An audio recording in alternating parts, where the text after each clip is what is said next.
Hello students, welcome to part 8 of how to program the video game Doom on the Broom using Scratch. It's time to add some finishing touches to the game. So the first thing we're going to do is we're going to create a game over screen. So in the sprites list, let's click on the paintbrush to paint a new sprite. Let's make sure we're on bitmap mode. I'm going to click on the rectangle tool and I'm going to make sure that the rectangle is going to be filled in. I'm going to choose black as my background color. So I'm going to create a rectangle inside the paint editor that's not quite fully the full size of the paint editor. Okay. Then I'm going to click on the text tool and you can choose whatever font you like. Okay, I'm going to stick with Helvetica and I'm going to choose red as my font color. I'm going to click inside that rectangle. All in caps, I'm going to type in game and then I'm going to hit enter so it drops to the next line, game over, and then exclamation mark. Okay. Then I'm going to click on the select tool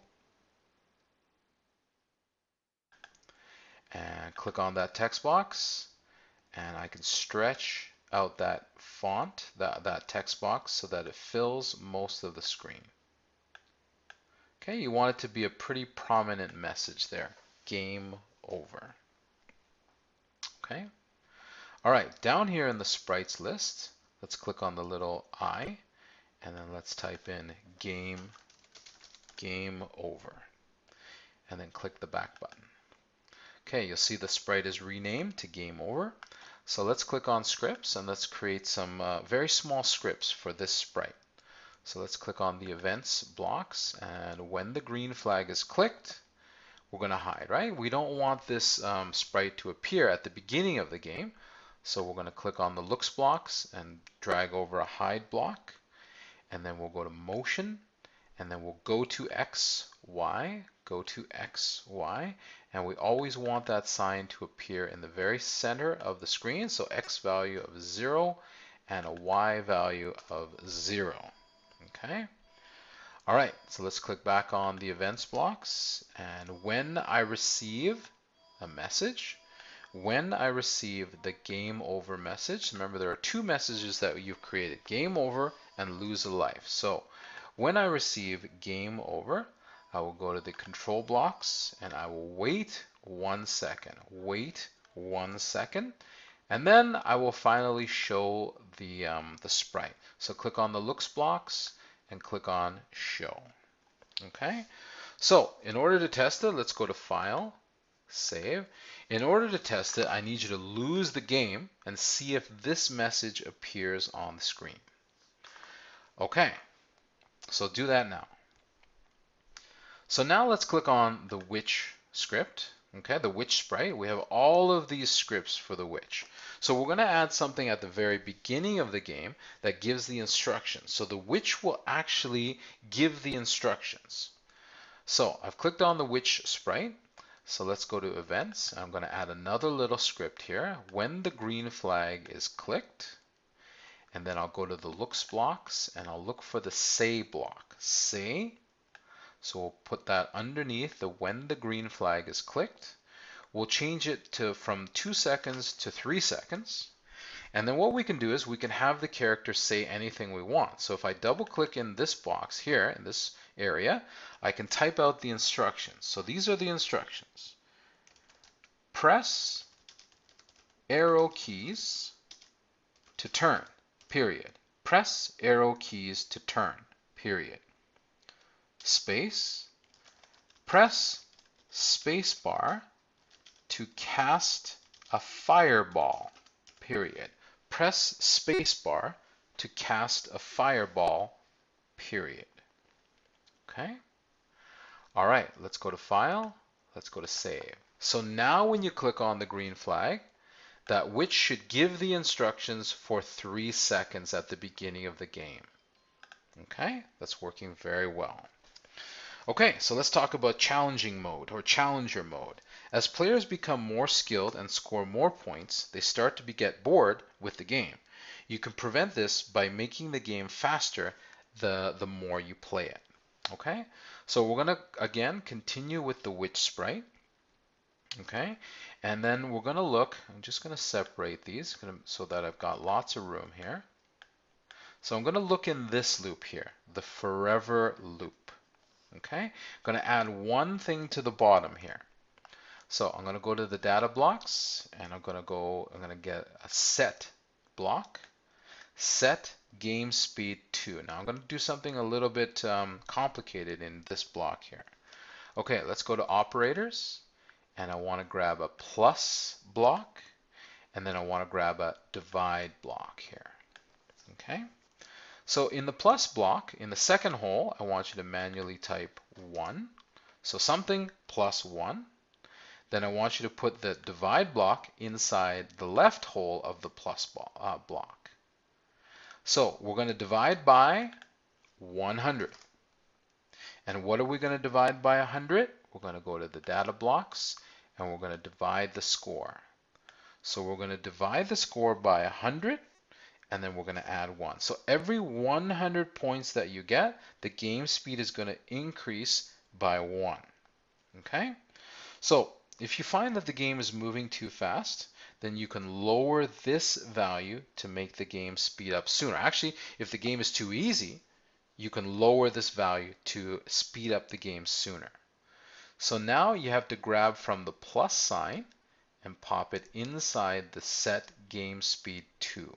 So this is actually quite complicated. Set game speed 2, score divided by 100 plus 1. Now you need to grab this set game speed 2, and place it inside the forever block here. Okay, forever, and this is inside that. Okay. Okay, so we're going to add one more thing. The only thing we've added to this game are enemies. So let's add some friends. Okay, a friendly flying hippo that gives the witch extra lives if it reaches her without getting hit by a fireball. Okay, so let's go back to the sprites list and let's click on Bat2. Let's right click on Bat2 and duplicate. Okay, so Bat3 sprite has been created. I'm going to click on Bat3. I'm going to click on the info button and I'm going to rename this as Hippo. Hippo. And then click the back button. Okay, so let's click on the costumes tab of the Hippo sprite. Click on the costumes tab and I'm going to add some new costumes. So I'm going to choose a costume from library and I'm going to look for Hippo. Let's look for Hippo. So I've got Hippo 1A. So I'm going to click on Hippo 1A. Click OK. And then I'm going to load Hippo 1B. They look exactly the same, but that's okay. Click on Hippo 1B. Click OK. So I want to delete the two bat costumes. So I'm going to click on Bat 2A, delete, Bat 2B, delete. Okay, so I'm going to click on Hippo 1A. Okay. All right. So I want to click on, I want to be in bitmap mode. So I'm going to click convert to bitmap. Okay, and this should show Hippo 1A in the paint editor. So I'm going to increase the size. I want to zoom in. Okay. So now from our tools, let's click on the circle tool, the ellipse tool. I want to make sure that the ellipse is filled in and I want to click on green. Okay, I want to choose a green that kind of matches the wings here. So I want to draw an oval that's going to fit the body inside the body of the hippo. Okay, don't have this oval extend beyond the outer limits or the outer border of the hippo. Okay, let's click on the text tool. And I'm going to choose, maybe I'll choose a different font. I'll try Donegal. And I'm going to click on black for the font. And I'm going to click inside that rectangle. Now it's going to be very big. Don't worry about that. So the first one we're going to type in is extra, extra, and then hit enter, life, extra life. Okay, and then I can push this to the center here, extra life. And then I'm going to click on the select tool. I'm going to click on the text box and I'm going to reduce the size so that it fits nicely inside that oval and it's easy to read. Okay, that looks pretty nice. Okay, so let's click on Hippo B, 1B, and do the same thing. Let's first change to bitmap mode. Let's click on the ellipse tool. Let's make sure the ellipse is going to be colored in. Let's click on green. I'm going to try to create the same type of oval that I did on the first hippo. Okay, so I've got it right there. I can stretch it out. Okay, so let's click on the text tool. It should remember the font you used. Let's click on black. And this time the message in this hippo is going to say, don't, and then hit enter, fireball, and then hit enter, me, exclamation point. So you can use spacebar to kind of center those lines so that they look neat.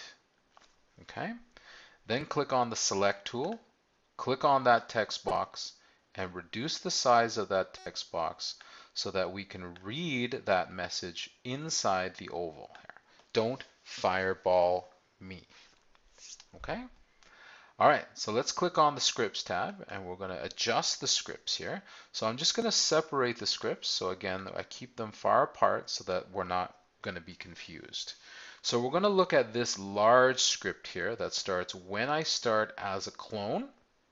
Okay, so we're going to point in direction and we're going to keep negative 180 first, and then we're going to change the second value to 0. Okay, we're going to have it move 300 steps.